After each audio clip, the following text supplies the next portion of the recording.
Welcome to Nathan for Us and Nathan for You podcast. My name is Kelly. And hi, I am Megan. Today we have a very special episode. We're going to do a little bit of a Q and A. We've gathered some questions from people on Twitter and, a couple from our partners that we'll be answering so you guys can get to know us a little bit better. And I think that's pretty much it. Do you have anything to add, Meg? Yeah. No. Yeah, no. Yeah, no. Yeah, no means no, and no, yeah means yeah. So I meant no. It sounds like you explained it pretty well. Yeah, it's pretty simple. We thought we could take a little break between season 1 and 2, so this will be a fun way to do some Q&A together. And if you're sitting there saying, I don't want to know more about you, okay, fine.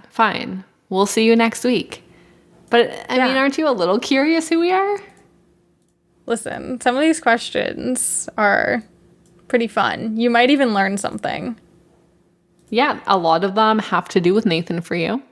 Some of them have to do with us. So if you still only love Nathan for You and are like, these girls I'm indifferent about, we're still talking about Nathan for You.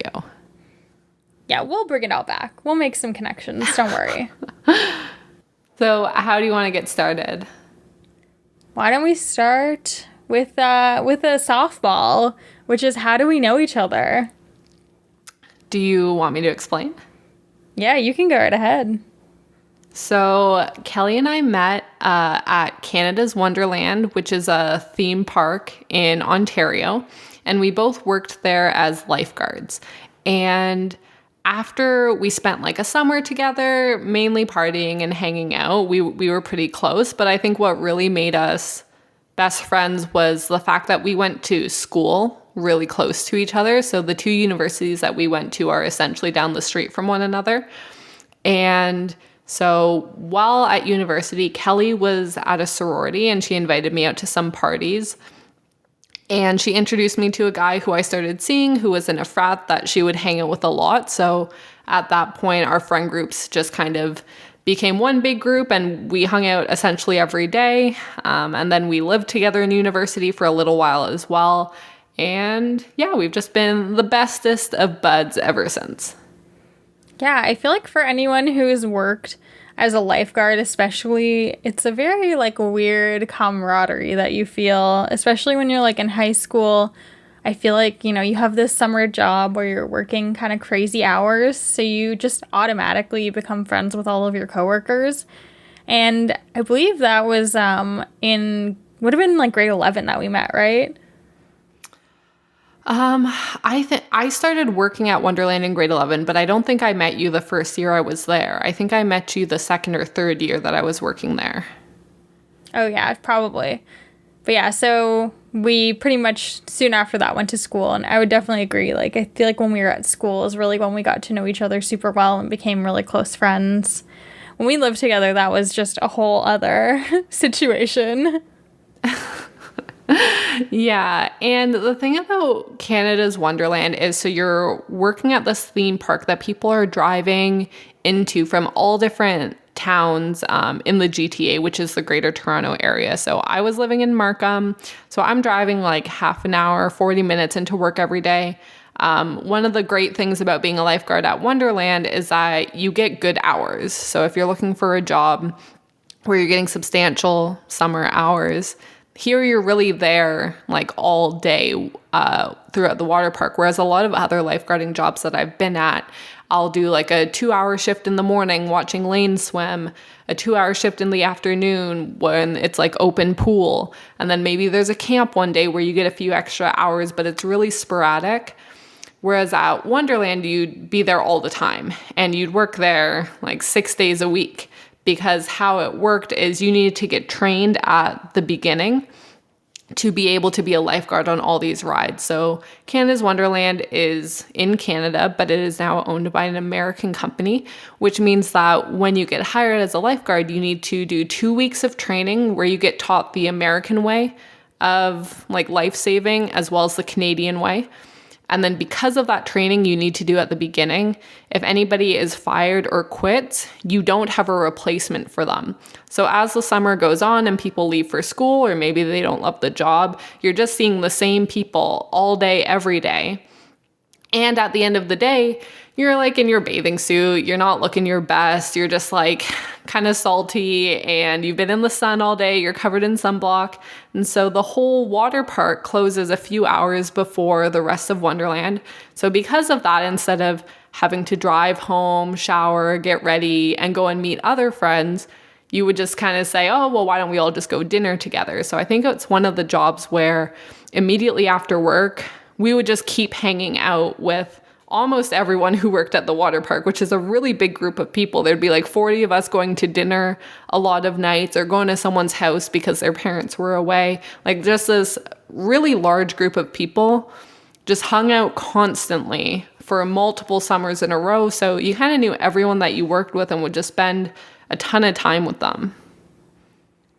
Yeah, it was definitely an interesting place to work. I used to teach all of the courses to the lifeguards too. So I feel like, super great working environment. I was like going out and partying with all of my friends who, like, technically I was like their boss, but we were all the same age. It was just kind of a huge mess. Yeah, it was really funny. Like if you said you were having a party, you'd get like 40 or 50 people showing up at your house. And it was just hilarious. Like so many of the friends I made there, it's like the first time we ever drank was together. And it's like, they're just like this real camaraderie that builds because you're all stuck together and you've seen each other. Like, you know everyone that they know. And it's just like, there's a lot of overlap. Yeah, those parties were pretty legendary. We had some hijinks go down. We had some, interesting times, people getting injured, but, you have a bunch of lifeguards there, so you don't need to call an ambulance or anything because, we can take care of it. So everyone was always so safe. Like, Kelly was literally in a sorority, and we spent all of university going to frat parties, and at that point, we were old enough to actually go out to bars, and still, all of my craziest party stories are from when I randomly worked as a lifeguard at Wonderland, and we go to people's house parties. It was insane. The thing about Wonderland is, like, almost anyone that I worked with, if I bump into them, it's like such a great time, and I actually look forward to seeing them. I feel like in high school, though, if somebody walks by me at the mall that I went to high school with, like, I might not say hi. I don't know. It just sometimes you don't always want to see people. But if it's someone from Wonderland, I'd be like, oh my God, hey, what's up? What is your life now? And I feel like I don't know what the difference is, but I don't know. They're just all so fun. I agree. I feel like it was a lot more interesting of a place to work. We also went through some, like, very traumatic experiences, like getting yelled at by kids' parents, because anyone who's worked anywhere where there are a lot of children will know that often children will wander away from their kids. And so as a lifeguard, usually what I would say, at least, and I think Megan would agree here, is that you want to find the kid who's lost. You don't want to find the parent who's lost a kid, because the kid's always just sad and, like, kind of, like, quiet and usually, like, pretty cute, whereas the parent will just scream at you for the fact that they lost their kid, but somehow it's your fault. Oh man, and the thing is, we almost always found the kid, but the issue is parents would come to the water park, leave their child, and be like, oh, the lifeguards will watch you, and then just go on other rides. And the lifeguards, like, we are watching the water to make sure people don't drown. We're not trying to babysit your children, but because someone is watching in a safety capacity, they would think, oh, it's perfectly fine to leave my children here. So you'd have, like, 5-year-olds, like, wandering around, and you're like, should you be alone? What are you doing here? Like, where is your mother? And then you bring them to security, because we had security where you would just go and drop off all the lost kids. And security would find the parent, like, on the opposite side of the amusement park, riding, like, a big roller coaster. And it's like, why did you leave your 5-year-old at a water park unsupervised? Like, this is not a daycare. But that's a general lifeguarding problem where everyone thinks that you should watch their children or their stuff. They try to, like, sneak it onto your chair while you're sitting, and you're like, please don't leave your things with me. I'm not going to watch them. And in fact, I will try to give them away. Bringing it back to Nathan, actually, maybe this is why we're not as surprised about the parents in the Claw of Shame, because we've really seen the pinnacle of bad parenting from working at Canada's Wonderland and just from working as a lifeguard in general. I really thought you were going to start talking about height restrictions with children because, like, sometimes the company changes what the height restrictions are. We have zero control over it. We're just told if your kid is not this tall, you're not allowed to let them ride down the slide because if anything happens to them, you're going to get sued because you didn't do your job. So inevitably, some parent would come up and their kid, we won't let them go down the slide. And then you start getting yelled at by them saying like, my kid went down this ride last year. And you're like, I'm so sorry. That wasn't me. I cannot control the situation. But look at your child's height and the line. They do not match up. Please do not be mad at me. And it's just a lot of adults getting mad at you. Yeah. Next time you go to a water park, please remember to thank all the lifeguards who are probably like 17 and pretty hungover and just doing their best to make sure that you don't die. And also, please don't poop in the pool because that was another issue that we saw a lot at Wonderland, which we don't really need to get into today. I literally never saw that. What are you talking about? Oh, that's because you didn't work in the wave pool. I worked in the wave pool my last year. Oh man, you missed it then. My first summer working at the wave pool, so many adults were pooping in the pool, like constantly. What? I don't remember that at all. Constant is a lot. Yeah, like at least once a day. That's too many times a day. Yeah. Maybe they really cracked down on the enforcement, so the year that I was working at the wave pool, it wasn't such an issue. I think whoever was your soup was just trying to be nice to you because I would personally make all of my least favorite guards go down and get the poop from the bottom. Oh my God. They just don't pay you enough for that. I do remember though, I walked by one woman who was like, I normally when I tell this story, I'm like visually explaining it. So if the woman is standing and she's holding her child so that the kid's legs, like their feet, are on her thighs. And she's holding the kid's arm so that its butt is like swing between the woman's legs. It's kind of like holding the kid up, taking a poop on the grass. Ooh. And I was just like, that I have seen where I was with a supervisor and was like, enjoy that conversation and just having to watch them be like, this is not a toilet. This is a patch of grass. There is the washroom. You need to go over there. Like, what are you doing?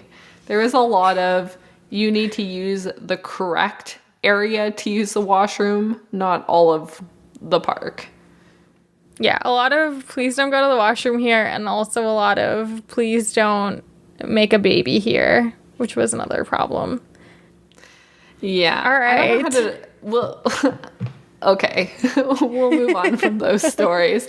But I will say, one of the best parts about working in a crazy job where you meet all sorts of people is that you always have something to talk about. And I think that that's part of the reason why everyone really bonded so strongly. It's like you're always running up to someone to tell them like this crazy story that just happened, and you're always laughing and just having a great time. And if something's stressful, there's a lot of people who are going through the same thing and who have your back, whereas I think a lot of other times, maybe you're in a situation where you have to like make more effort to have a conversation, but because so much was going on, it was like always really easy to talk to people and always so much happening. Yeah, totally. I guess that's all to say that we met because we worked together one random summer in university. Technically it was 2 summers, but yes. Yeah. All right. Question 2. I'm ready. Do you want to hit me with it? Let's do, how would Nathan do on Survivor? Oh my goodness. So, for anyone who does not realize, Meagan and I are really big fans of the TV show Survivor.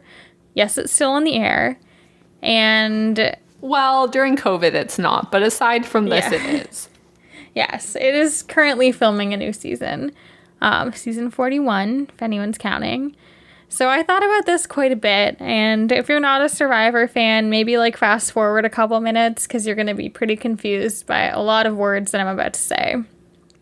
But I think Nathan would probably play a similar game to like a Tony in terms of like coming up with schemes, like Tony with his spy shack and with his spy bunker and spy nest. And then I also feel like he has kind of a deadpan humor like Tyson. And both of those people have one Survivor. Not to spoil what happens in many seasons of Survivor for people, but those people have one. So to me, it does seem like Nathan could make a pretty good run at it. I also feel like he might have good negotiation skills, kind of similar to like an Angelina. So I could see him flexing those muscles. So overall, I think he has the social skills to do well on Survivor. In terms of the outdoorsiness, we did see in the gas station episode that he did go camping, so he at least has like a basic understanding of the outdoors and like he's okay sleeping outside. So I think Nathan can do it. I think Nathan could be the sole survivor. What do you think? I feel like that was such a good answer. I think you really hit the nail on the head with like, he's really funny, he's very charismatic, he's going to like come up with the kooky schemes as we see, but I think we know that Nathan's a perfectionist and that everything he does is like very scripted, and I'm not sure, like I know that he has to play along and see how things go, but there's like this huge element of he can't control how it will go, and I think that you have to be even more charismatic than he is, and you have to have a lot of real people skills, which I don't think is his strongest suit.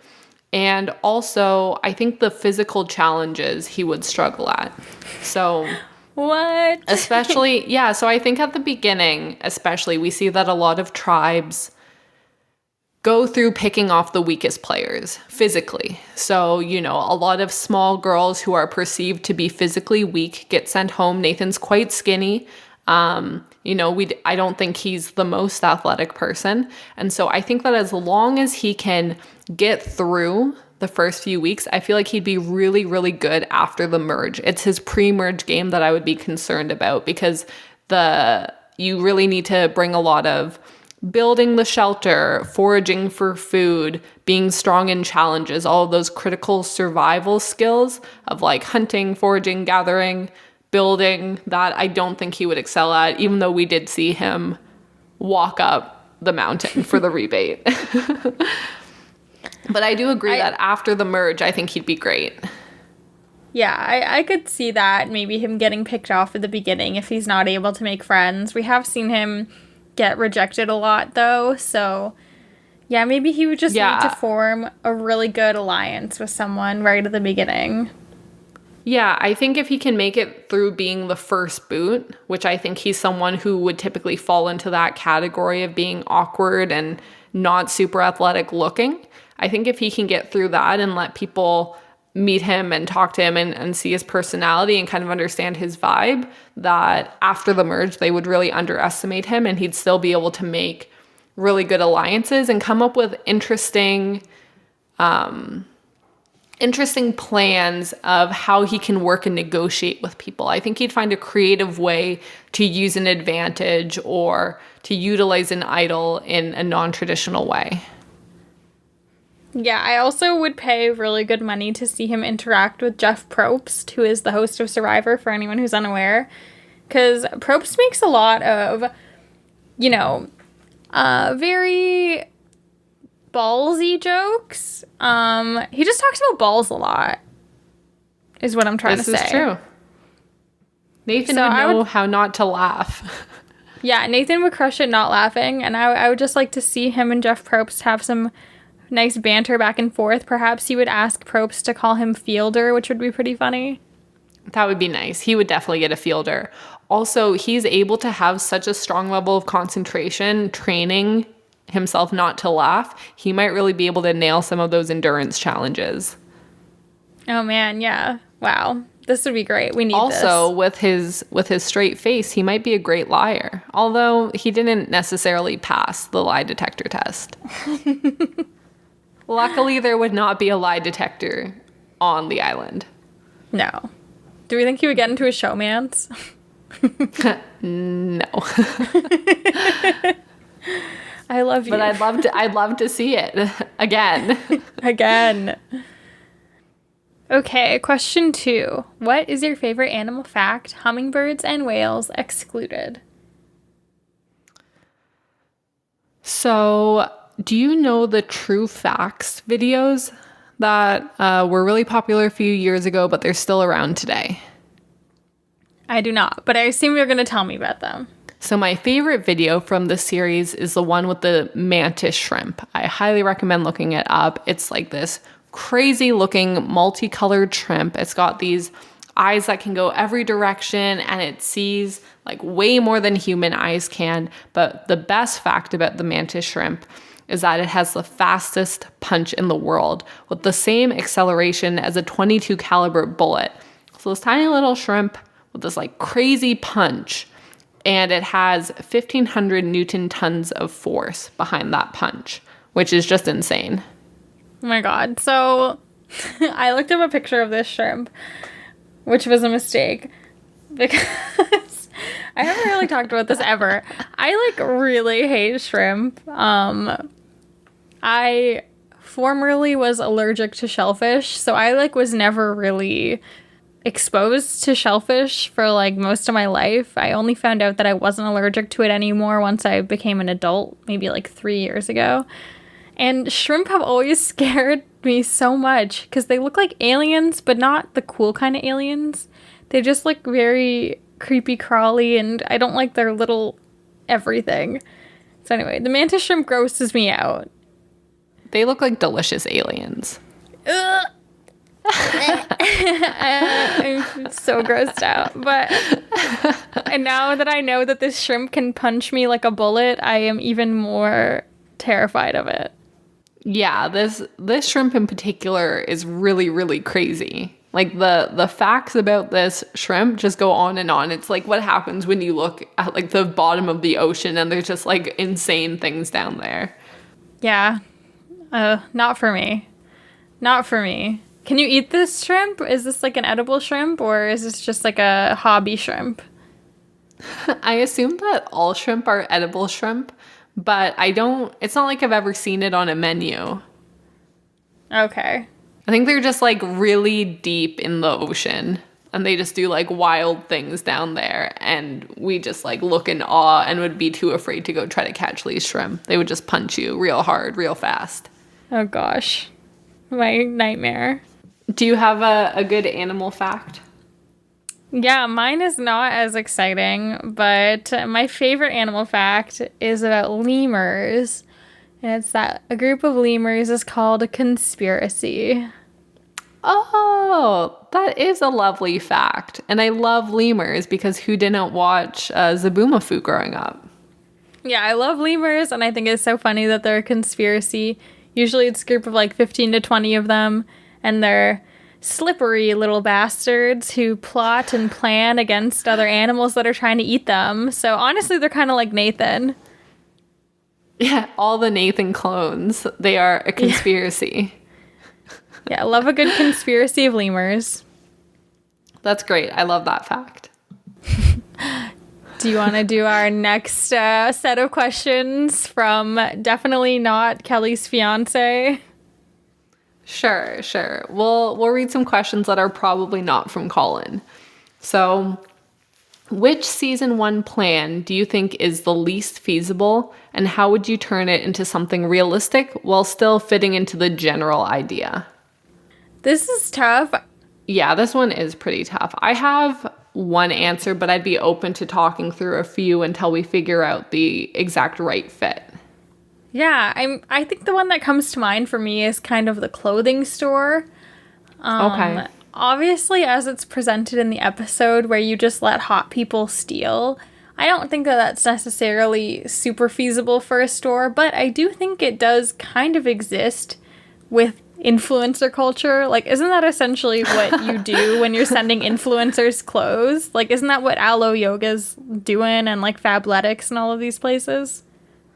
Yeah, pretty much. I also think I went down the exact same train of thought where you're just like blatantly giving away the product.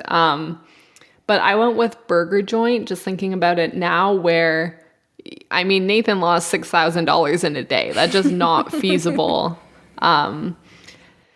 Pretending that you're like the best burger in all of LA, and if not, you'll pay them $100. It just, you're going to go out of business immediately. So I think that those aren't feasible. And they're kind of in the same realm of why they aren't feasible. You would just lose too much money. Yeah, do you have a way we could turn Burger Joint into a realistic idea? So with the idea of giving something away, maybe we take note from our pizza delivery idea of what you give away is something small and edible and fun. So, you know, like if this wasn't your favorite burger in LA, have like a tiny milkshake on us to go with your burger, or like a little cute slider, or, you know, some like cute French fries, like something that you know is tasty, that is cheap to make, and that if someone's genuinely not feeling your burger that much, it might give them a reason to come back and try some of your other products. So something that you know is like really tasty, but inexpensive, and you're not giving away a lot of it. Yes, like a sample almost. I like that. Yeah. So yeah, I think that's kind of a fun way to combine the ideas into something that people would probably enjoy and think is adorable. Yeah, I like that. That's a good one. Oh, thanks. So it might not be that funny, but I think it would actually work a little bit better than giving away $100. Oh, yeah, for sure. And our next question is basically just for us to elaborate on Nathan's history before the show, so we can maybe give some info for our non-Canadian listeners who may not be super aware of what he was doing before he was on Nathan For You. So, should I just run down this kind of quick and you can add in anything important? Yeah, sure. Go for it.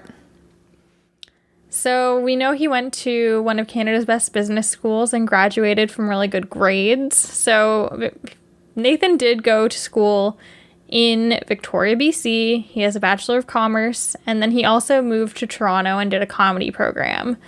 So after he kind of completed that, he worked as a writer on Canadian Idol, which is exactly what it sounds like. It's the Canadian ripoff of American Idol, which is, I don't think it was a very popular show here. I don't think it really caught on as much as American Idol did. No, but American Idol was really big in my house growing up. Yeah, who were your faves? Obviously David Archuleta. I have a heartbeat. What are David Archuleta stands called? I don't know if we have a name. Is it like the Archies? I don't think he's still making music anymore. I think he got really involved with his church. Okay. I thought you were going to say he got canceled, so I'm relieved that it was not that. No, but I remember I got his CD when I was like in high school and was super excited about it. Yeah, so as two Canadian people, we did not care about Canadian Idol. We only cared about American Idol. Yes, American Idol was... Everyone loved American Idol, so it's fair. Yeah, for sure. He has a website. Not to go down a David Archuleta rabbit hole, but I haven't listened to his CD. Whoa, please take new me. Album out now. What year did this come out? I scroll down and I see his old album. I know that one. They sell shirts. Oh. Should I hit play? Maybe. We might have to cut it because I don't know if we have the copyright, but...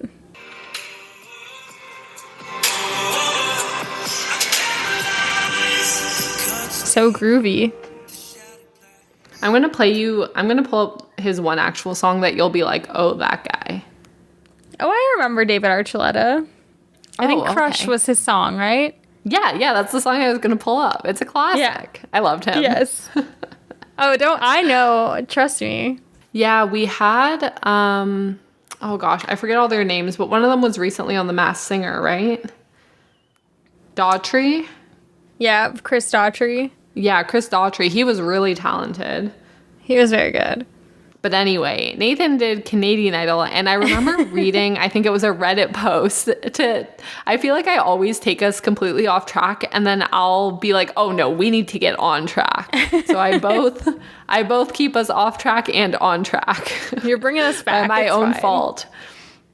I remember reading a Reddit post with Nathan where he was saying that it was a really sweet gig, that he got like paid pretty well to stay at hotels and travel around Canada, and that he just would have to write lines for the judges to like have little quips when people would come on and sing, and like throwing it to commercials, like nothing crazy. Yeah, I would like to go back actually and maybe rewatch some, and we could try and pick out some of what Nathan wrote, because I'm sure it would be very obvious. I think I looked it up probably like a month ago, and I think it was only on 3 episodes or something. So I think it's very achievable to watch and see what he actually wrote. Oh, wow. Yeah, we should definitely do that one day. What if we get really invested and we just become obsessed with Canadian Idol? We're big Canadian Idol fans. I will say I have never watched a season of The Voice. But all I do is like watch The Voice, like YouTube clips, and my boyfriend will come into the room and I'll just be like crying, and he's like, what's wrong? And I'm like, they're just so talented. And he's like, God damn it, stop watching The Voice clips. So I like The Voice, but I was always more of a So You Think You Can Dance person. Oh, I was like very invested in So You Think You Can Dance.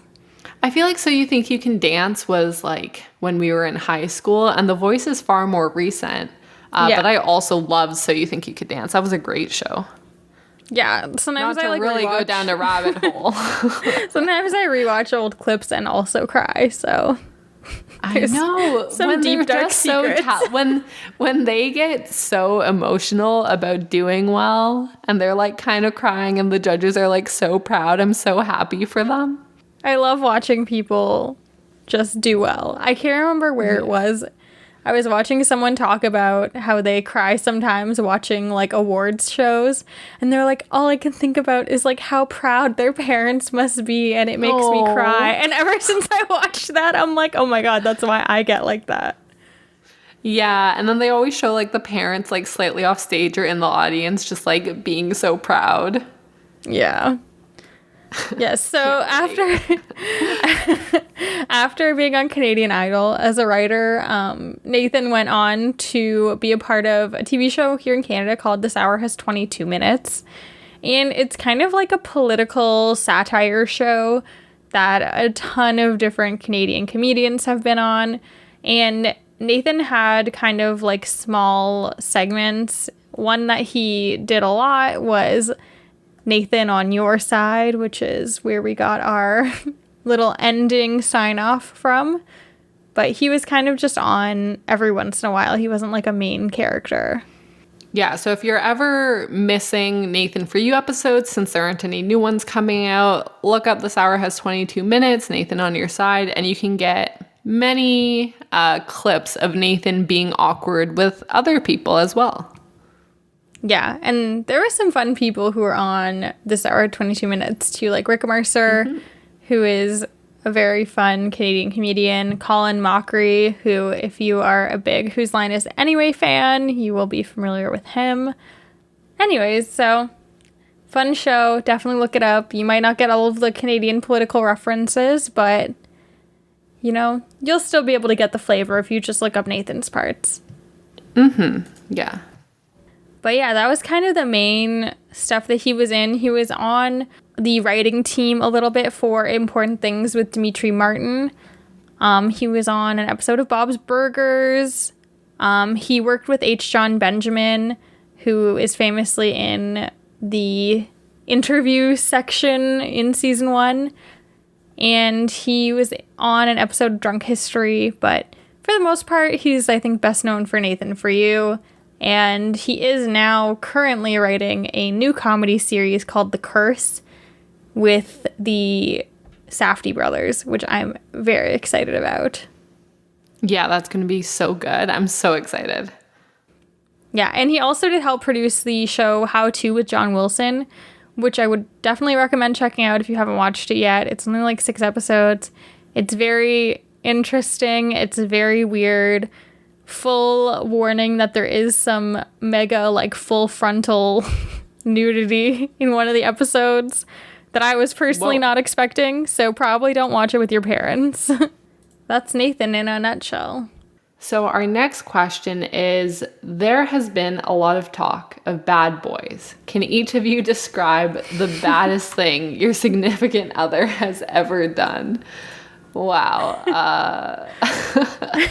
That's a lot. So this question was clearly your fiance baiting you into calling him a bad boy. So tell me, Kelly, how is Colin a bad boy? I had to think so hard about what I could say here. I was like, sometimes when we're driving, he puts on his seatbelt while he's pulling out of our parking space, which is very bold of him. Bad boy. Such a bad boy. The best thing that I could come up with is we went to school at the University of Waterloo, and there's these weird service tunnels underneath the school that are locked. I guess they're for like any janitorial staff to go in and like easily get to different places, and it has lots of like weird wires and like, you know, you're not supposed to go down there.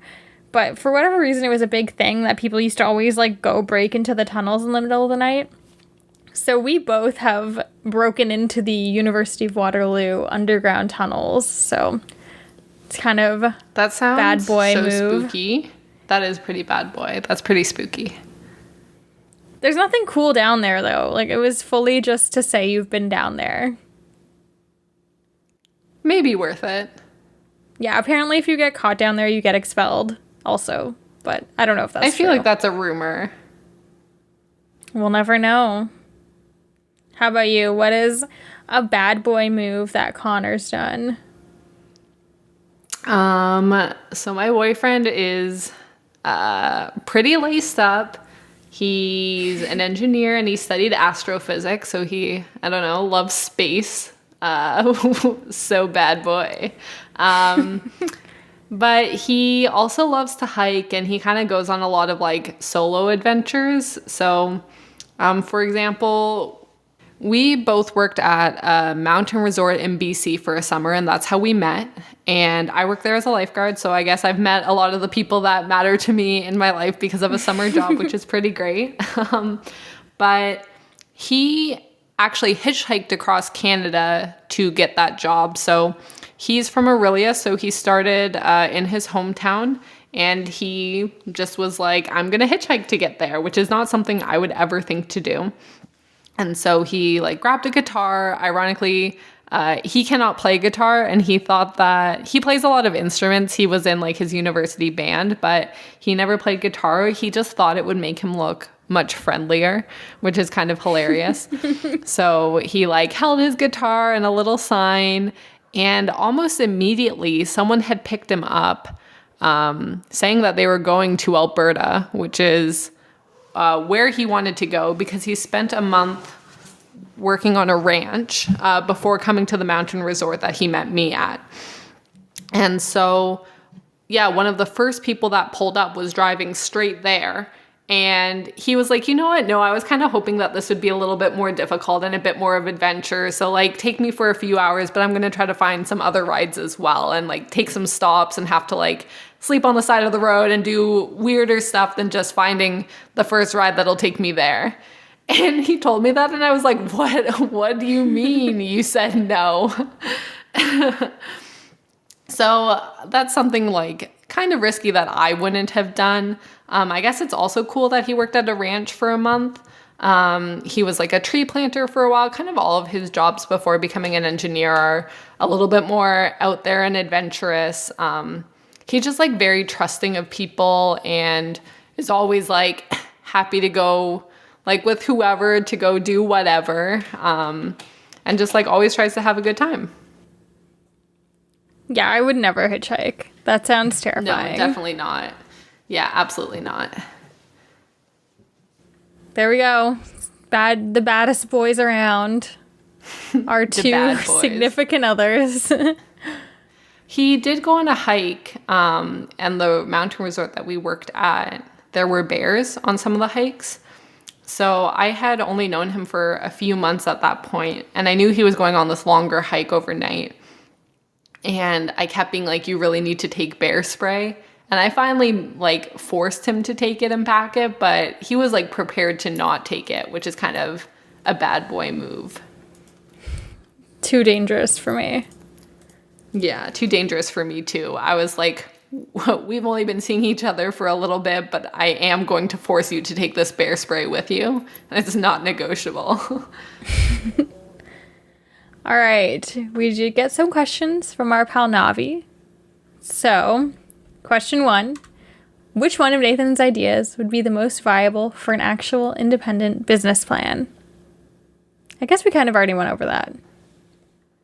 Well, it was kind of turning one of the least viable options into a more viable option, but kind of season 1. Ironically, today, the hot dog stand would probably be the most viable. Definitely. Another one would be the taxi company. I think it'd be really easy to just add that system onto like the Uber app where it's like, do you want to talk to your Uber driver today? Yes or no? Like, what kind of music do you want? Like, what kind of conversation do you want to have? Like, I think that's something you could easily implement today and have it fully working tomorrow. Yeah, those are the two that I had as well. I feel like those are pretty fun and pretty easy. I do have one. Actually, I'll wait and I'll hold it for an upcoming question. AKA this next question. Oh, sorry, you go ahead. The last one I was going to mention is the idea of the petting zoo, where using a viral video to get attention, I think is something a lot of companies strive for. Like, going viral is something you would want for your business. I didn't write any down. I'm just looking at the list now. And those are kind of the ones that come to mind. Are we supposed to only pick one? No, I think we can pick as many as we want. All right, then I pick 3. I like those. I think my answers are better suited to the next question, so I'll hold them for then. Okay. So the next question from Navi is, which of Nathan's ideas should the big box stores and businesses, e.g. Walmart, McDonald's, which one should they use for their own company? Okay, so I have one that I think is very easily implemented, which is the restaurant bathroom ads. I feel like that one is like super easy. Just pop those into like your McDonald's or your even like a Walmart with a McDonald's. You go to the bathroom in Walmart and you get an ad for McDonald's, and lo and behold, there's a McDonald's right there. I think there's a lot of opportunity for co-branding. Here in Ontario, we have a grocery store called Longo's that often has Starbucks inside. So I feel like you go to the bathroom in Longo's and you get an ad for Starbucks, and there you go. Starbucks is right there. I feel like this could really work. Yeah, I think that's a good point. I think that using this, like, it's already kind of an idea. So I get that Nathan did a little bit more elaborate by doing a video, but like at my university, in the back of every stall, there was definitely an ad. Yeah. Yeah, I think it's the video component that really could add to it. Deal. Maybe you could even add like smell-o-vision, like you're in the Walmart bathroom and it smells like McDonald's French fries. Yeah. Really entice the people. And then I have another question, or another answer, I should say, that I think is a little bit more off the wall. So I'm gonna need you to help me figure this one out. But okay, the magician outside of the bar idea. It's that. But we've already solved this. We need a bodybuilder magician. Well, wait, I'm not done yet. So we're going to implement it, but at a big box business. And that business is one of my favorite places, Medieval Times. Yes. And so you have... Wait. I think you have to explain what Medieval Times is. So Medieval Times, for anyone who doesn't know, is Medieval Times dinner and tournament. So essentially... these are these places, or they actually call themselves castles, where you'll go in and it's like this huge compound where there's lots of like different merchandise. Everything is medieval themed, and you go and you sit down and you watch a show where essentially like knights are all fighting. You get put on a team, so you get to wear like a crown because everyone's royalty at medieval times, and you cheer for your specific color knight. So we might be on like the red knight team, and then Colin and Connor might be on the green knight team, and we get to like yell at each other about like how our knight is going to kick their knight's ass. And at the end, one knight reigns supreme. You also get to eat dinner there, but it's all quote-unquote medieval themed, so there's no utensils or anything. And it's like a full 4-course meal. It's like the best place on earth, basically. It's really fantastic. I highly recommend it. I guess we can't really go right now because of COVID, but as soon as things open, it's really your first stop. Yeah, as soon as Medieval Times is open, we are obviously going to go. You get to watch people being knights. You get to watch a falconry show. There's just so much going on. I feel like it's really easy to make that COVID safe. You just spread people out and you're watching a show from an arena distance anyway. So I feel like hopefully this year we'll be heading to medieval times. I hope so. But yes, so I think that we should implement the magician who makes sure people are sober, because there is drinking allowed at medieval times, which is honestly the best part. And you could have someone stationed outside the entrances. They can be dressed in like their medieval outfit. Perhaps instead of a magician, they're like some kind of a witch, doing some kind of witchy stuff, checking your blood alcohol limit. And then the best part, if you're too drunk to go home, then they call you a horse and buggy to take you home. Oh, that's so fun. I thought you were going to go. They send you to the dungeon to like sleep it off. That is also fun. I think a horse and buggy. Maybe you get an option. You can pay to have the horse and buggy take you home, or they can send you to the dungeon. That's very fun. That is a great idea. I think I just wanted to talk about medieval times today. Yeah, but I think that's fair my too, idea. Though. Mm-hmm. Also, medieval times. My cat's purring too loud. Yeah, okay. Medieval times. If you're looking for sponsorship deals, hit us up. Oh my goodness. It would be literally a dream. There's no sponsorship I would want more. All I want to do is throw roses at a knight. I just can't wait to get bottle service at medieval times again. It's literally like the only place on the planet that I can afford bottle service. Maybe if we keep plugging them, they'll give us bottle service. Our next question is, how does season 1 compare overall to the upcoming seasons? I like the other seasons. I think I didn't like prepare an answer for any of these questions. But I think that the other seasons are pretty good. I can't really, in my mind right now, rank season 1, 2, 3, and 4. I think maybe at the end of all of them, I'll be able to do that and definitively say which is my favorite season to least favorite season. But a lot of my favorite episodes haven't happened yet. And my favorite episode of all time is in season 4. So this can't possibly be my favorite season. Yeah, I think season 1 is pretty good. I think it has like a mix of episodes that are really strong and episodes that are not as strong, which when we go into our rankings next week, I think we'll be able to really, really see that. But I agree, there's a lot of my favorite episodes that we haven't got to yet. So if you're just thinking of tuning in and you didn't watch season 1, honestly, you can kind of jump in wherever. And season 1 you can always come back to later.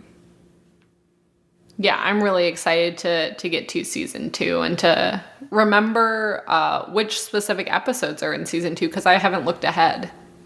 Yeah, I try not to look ahead as well because I feel like it's more fun when we get to be surprised with what's coming up. Mm-hmm. Yeah. So our next question is, what did you both actually go to school for? This is a complicated question for me. So originally I went to the University of Waterloo and I got a degree in peace and conflict studies and economics, which was great. And then I didn't really know what I wanted to do with that.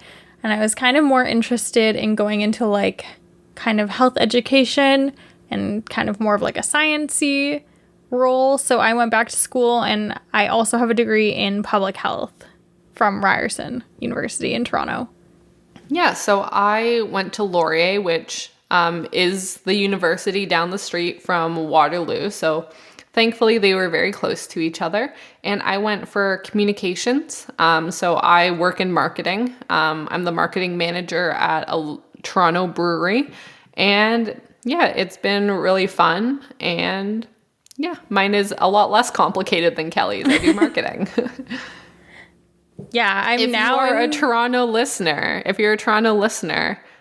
hit me up. I'll give you a promotion code for some beer. Ooh. Yeah, I was going to say I actually am kind of back in school again because I'm doing like a certificate program in data analytics, predictive analysis, and AI. So much fun. And actually that kind of leads into the second question, which I think you already answered, which is what do we both do for work? Yeah. Yeah. Yep, I've already answered this. Now you. So I work for Noon Hydration, which is an electrolyte company.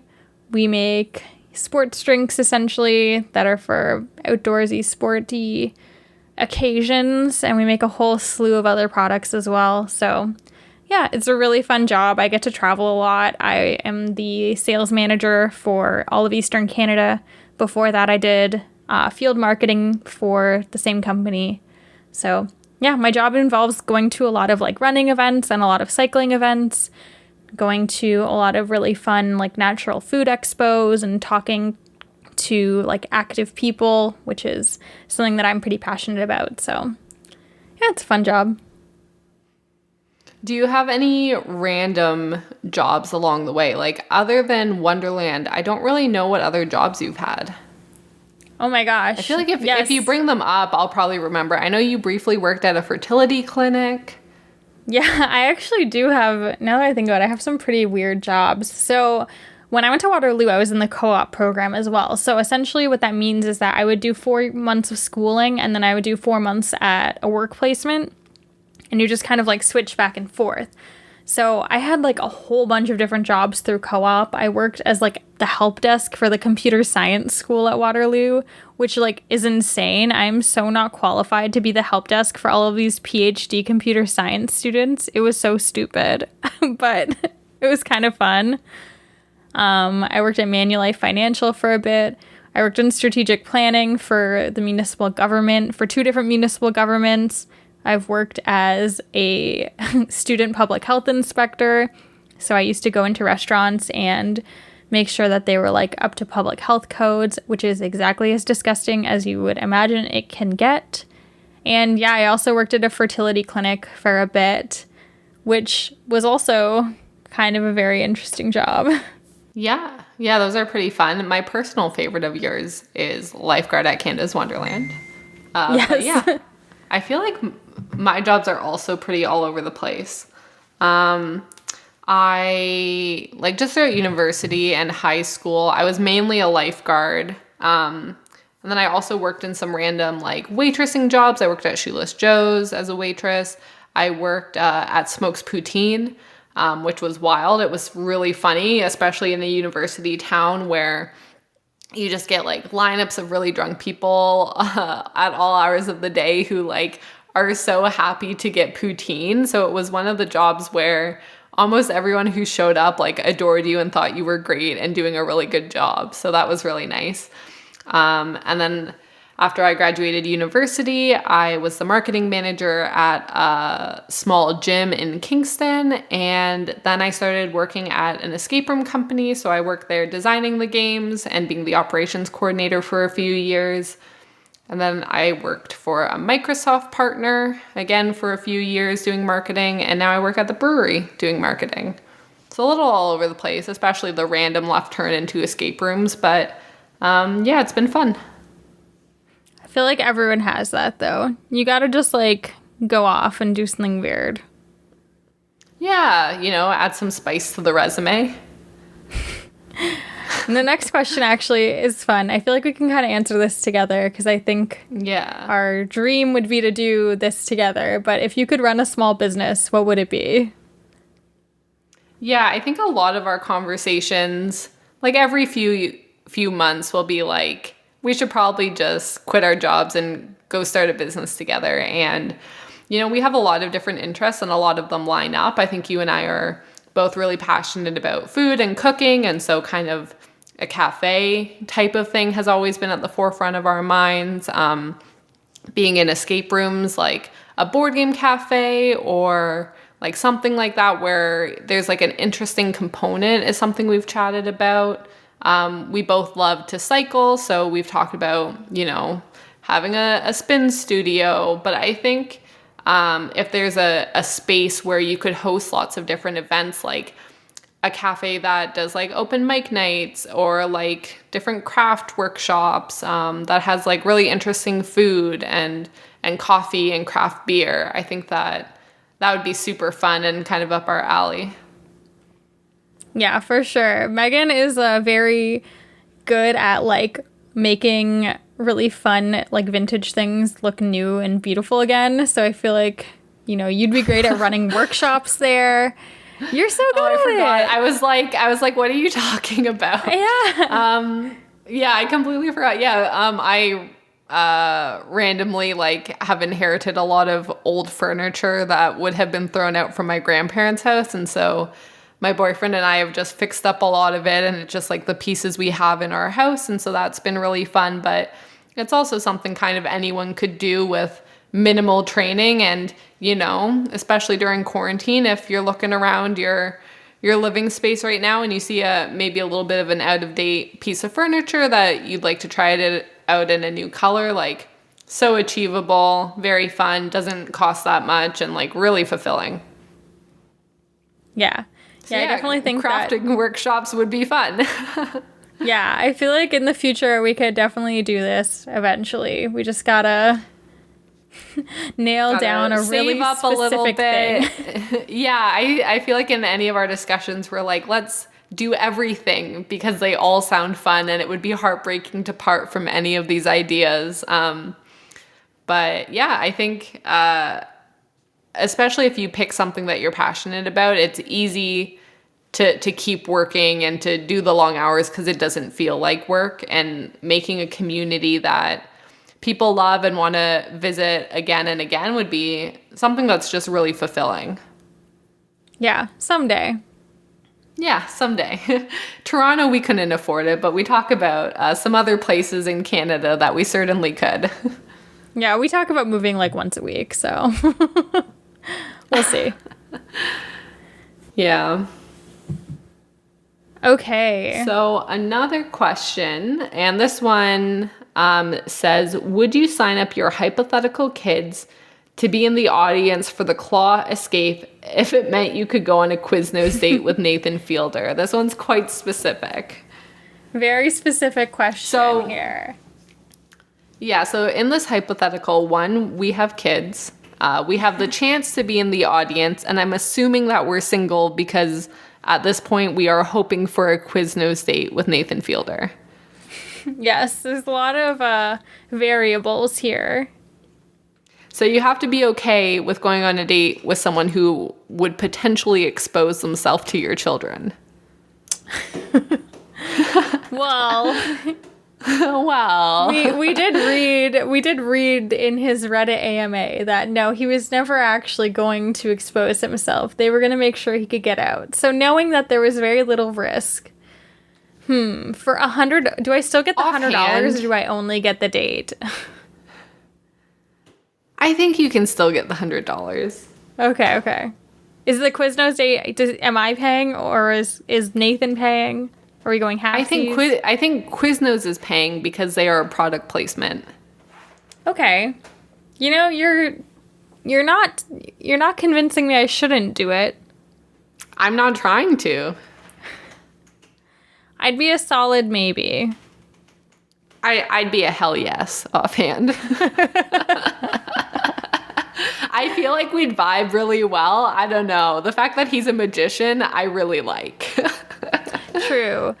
I feel like my issue again is the Quiznos. I don't know what Quiznos can offer me that's vegetarian, so that's my main problem here. Yeah, I think the main takeaway I've gotten from this is like Quiznos is pretty decent. I mean, I haven't eaten Quiznos in years, but it's a sandwich. I feel like how badly can you mess up a sandwich? And Date with Nathan would be pretty fun. And I guess, is the kid coming? I don't know. Do they have a babysitter? Like, do you go immediately from one activity to the other? I imagine the Quiznos marketing rep is the babysitter. The Quiznos marketing rep has their stuff together. Yeah, she seems like she's on it. I would trust her to babysit my kid 100%. But then your kid is hypothetically sitting with them, listening in on your date. Yeah, does the kid get Quiznos too? I picture the kid sitting in the back being babysitted by the Quiznos rep. They also have a sandwich. But it would be very difficult to go on a date knowing that other people are listening in. I think it'd be hard to be yourself. True. Well, I think we've really broken this down for everyone. I don't think I've ever been on a date where people are listening in, so I don't really know what that's like. Have you ever spied on a friend on a date? Oh, God, no. I feel like, have we been on a double date? I'm trying to remember. Once. Yeah, we have. That wasn't a date. That was not a date. Kelly and I briefly dated best friends. Well, no. I actually... dated. Yeah. You dated a friend. No, I was not dating the best friend. So I was actually dating someone whose best friend briefly hung out with Kelly. And I'm a huge fan of Colin, and I'm very happy with how things worked out.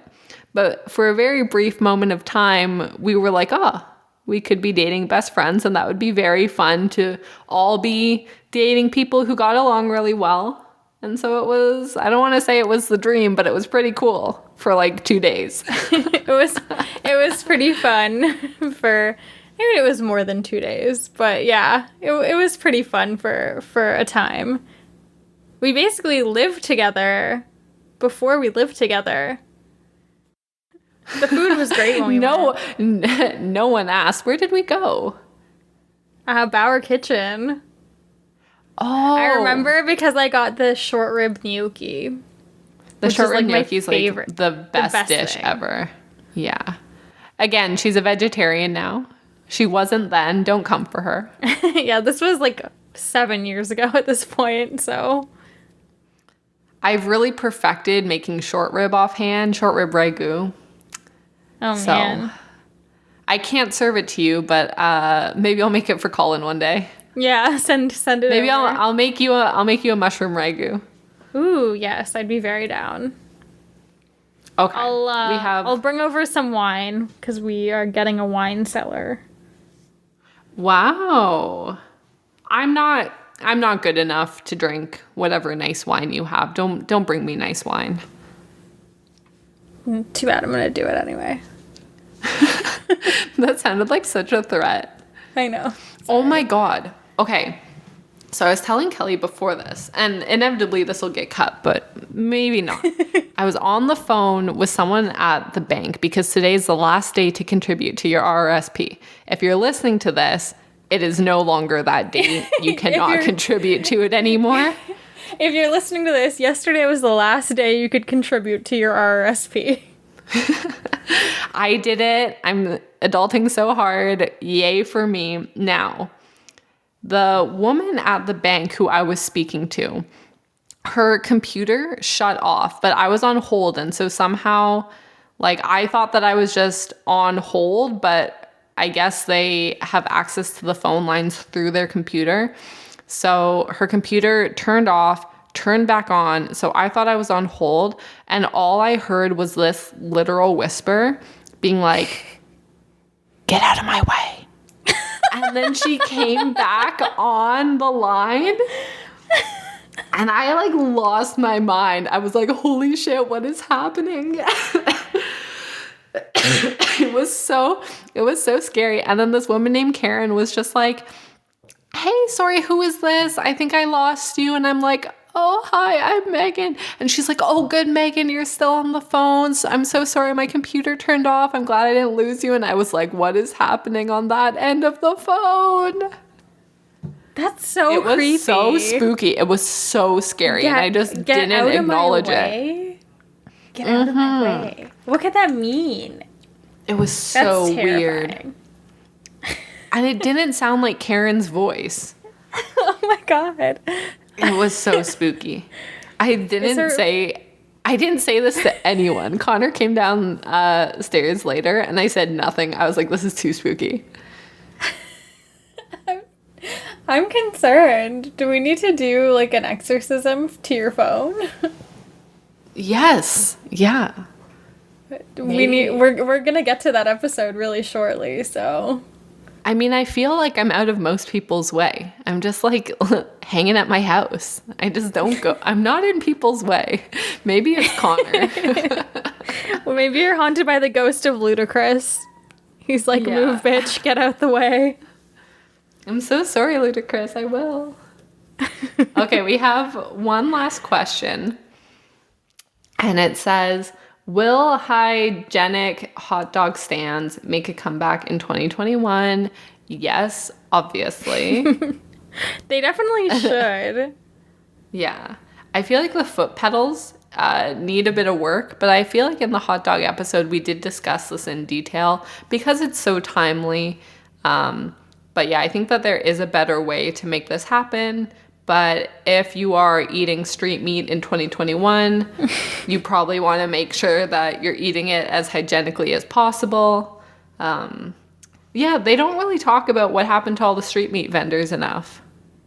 Yeah, that's a great question because I haven't really been over near where like all the baseball games are and stuff. So I don't know. I assume they're still out, but yeah, who's buying street meat?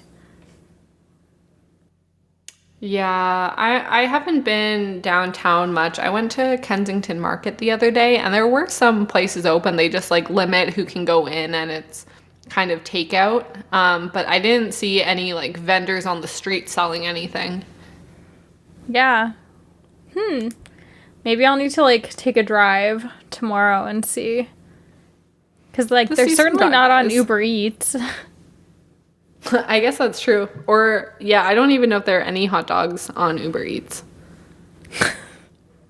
Is that like restaurant food?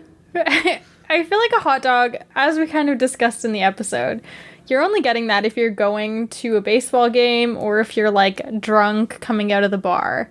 And with no bars being open here, I guess it's just like, what am I going to be getting drunk at home and eating a hot dog? That just seems kind of sad. I feel like hot dogs are a good drunk food, but I would still always pick pizza or like fries. No, burrito. Or burrito. Burrito is a great drunk food. Always burrito. So, that's been us answering some of your questions. So, if you listened, bless you. Now you know a little bit more about us and how Nathan would do on Survivor, in our opinion. If you have a different opinion, feel free to message us. We'd love to hear it. If this has led you to want to know a little bit more, and if you have a question about us or Nathan, like anytime, feel free to send them in. We'd love to read them and know what you guys are interested in. Yeah, and us? Are you interested in us? I hope so. I hope so. We're so needy. I hope you like us. Our next episode, we are going to be going through our rankings of all of the season 1 segments. So just to do a quick breakdown so everyone kind of knows what we did, we ranked each segment based on 4 different criteria, and we ranked those criteria from 1 to 5 for a ranking out of 20 total. So our segments were ranked on how fun or funny they are, how successful the idea is, how original the idea is, and how we think the secondary characters are. And then that gave us a score out of 20, which we both did separately, and then we also made an additional sheet where we combined each of our ratings to give us an overall average rating and decide once and for all what the best Nathan For You segment is from season 1. So we thought it would be kind of fun to release a forum where y'all can also rank your different segments. So we're going to be posting that, so you can feel free to rank each segment as you see fit. And we'll be going through that next week. Yeah, I'm excited. I was surprised at my rankings. I think that when we break it down into those 4 categories, some of them, like, I'll find the idea really funny, but then, okay, maybe it wasn't so original, or maybe there weren't great side characters. So I think normally the Nathan For You rankings are based on humor alone. So I think really looking overall at the idea and breaking down if it's original, like every aspect of it, I feel like we covered. So I think it's a good look at the segment as a whole and not just on, is this funny or not? Yeah, for sure. I think it'll be fun, and we'll be adding to it as we do each season as well. Yeah, and then after 4 seasons, we will have a mega list that I will hang on my wall. Yeah, maybe we can get someone to like illustrate a guide to Nathan For You or something fun. Yeah, if anybody comes to my house and is like, by the way, do you have a favorite Nathan For You episode? I'll be able to point to my wall and be like, in fact, I know exactly my order of every episode. Yes. Oh, we are also going to do a happy hour on Clubhouse on Thursday at 7 p.m. Eastern Time. It will be an hour right before Big Brother Canada airs, because I know we have a lot of Big Brother Canada fans who listen as well. So come hang out with us. We'll post our Clubhouse names in the show notes again as well. Yeah, come hang out. You can talk about Nathan For You with us if you want. You can chit chat with us and whoever else shows up just about really anything. It was really fun this week. It was nice to bump into some people who we know from the podcasting community and who also love Nathan For You. This has been Kelly and Meagan on your side.